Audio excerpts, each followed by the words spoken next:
This is Russell Hayes, a survivor of the Persian Gulf War. Russell Hayes is a retired Army helicopter shooter pilot and served in the Army for just over 20 years. It was the summer of the first Rambo movie, and I wanted to be a ranger. So I ran into the recruiters all starry-eyed. I want to be a ranger. I want to be just like Rambo. And signed up to be a ranger and was so happy that the recruiter didn't even tell me about bonuses or anything because he knew that I was going to do it no matter what. So when I finally did get to the Ranger Battalion, all my buddies were like, oh, I only signed up for 3 years and I got $8,000. And I signed up for 6 years and got nothing. He was stationed at Fort Lewis, Washington in the 2nd Ranger Battalion and trained to be a helicopter pilot at Fort Rucker, Alabama and Fort Bryan, North Carolina. He served as a pilot in Alaska and retired after a 4-year tour in South Korea.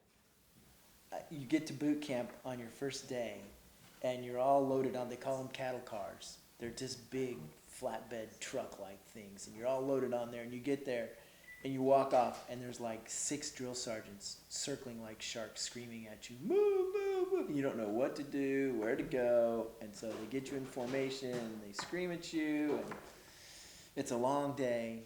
Air racing experiences both on land and in the air, including an accidental flight hundreds of miles into the heart of enemy territory.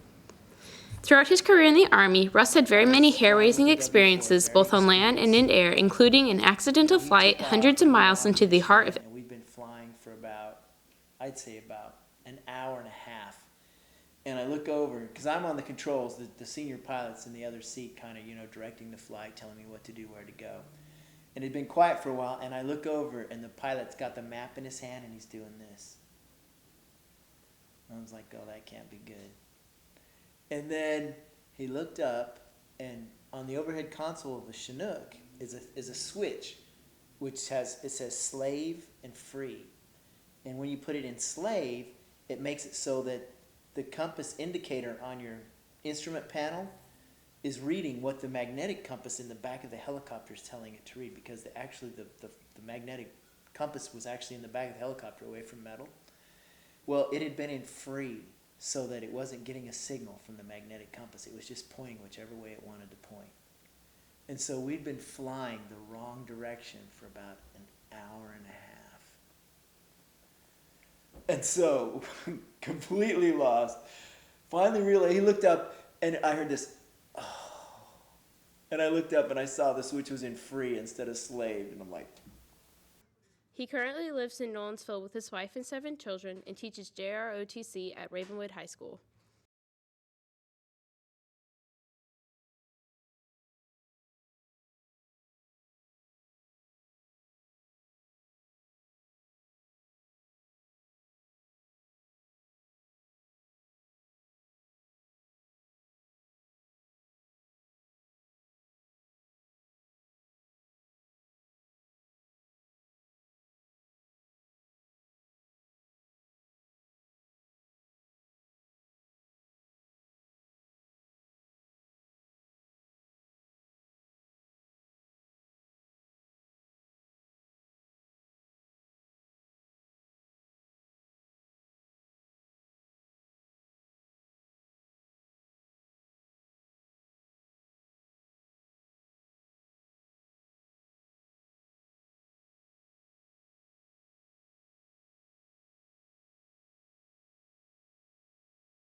This is Sammy Edgerton reporting with WBHS9 News.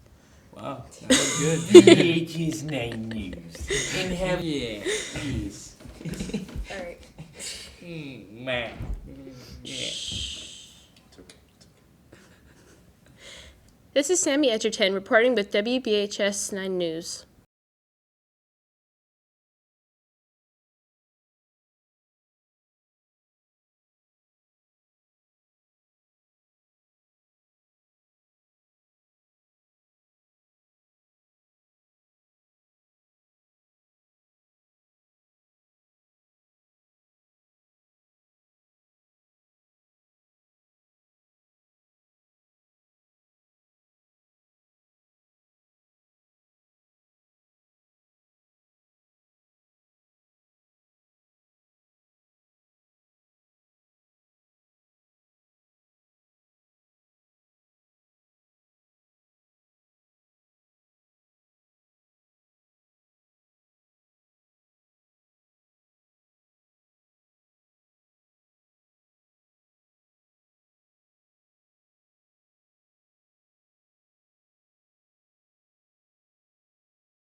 spelled RUSELHAYS.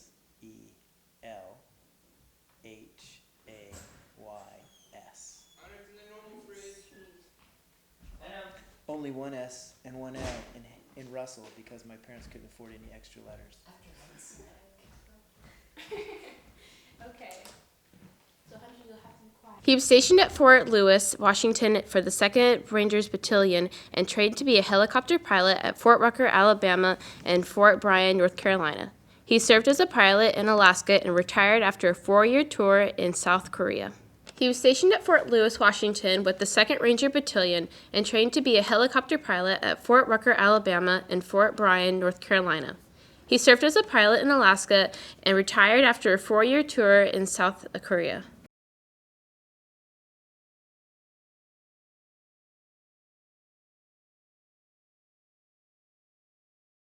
Okay, I served in the military for just over 20 years.